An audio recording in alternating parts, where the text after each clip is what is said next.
Aston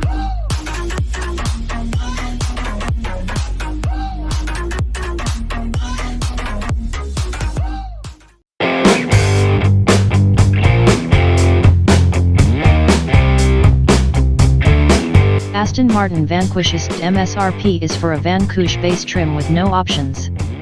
Includes destination fee. Does not include sales tax. Aston Martin calls the Vanquish a super grand touring machine, not a super sports car, but it's so beautiful that we don't care what Aston calls it. Yes, its sonorous V12 makes it fast, but many rivals easily out-accelerate it.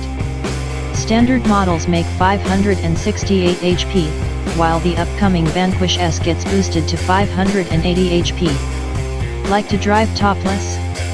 Opt for the Vanquish Volante for a truly rare ride. As with all Astons, its little flaws are forgivable since it is one of the loveliest things on four wheels. 2018 Aston Martin Vanquish S share tweet: "The dinosaurs didn't know extinction was coming. They carried on romping and stomping as the sky turned to fire and that meteor took out much of Mexico." In a similar vein, we doubt anyone at Aston Martin has been brave enough to tell the venerable Vanquish that it's living at the far end of an overdraft of borrowed time. This is a car that sits on an architecture that already has been replaced and which is still powered by the gloriously anachronistic naturally aspirated V12 that Aston has been using for nearly 2 decades.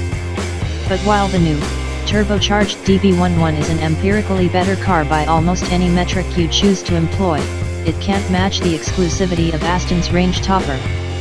Buyers who opt for the Vanquish will have to find an extra $80,000 to get a car with less equipment and less power than its supposedly junior sister DB11, which costs only $214,820.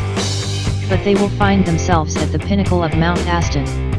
It's impossible not to see the continued appeal of this grandest of grand tourers, a car that makes a Bentley Continental GT look like something bought at Sears. Now, the Vanquish has been given a final freshening and the deployment of the S badges that Aston reserves for its ultimate incarnations.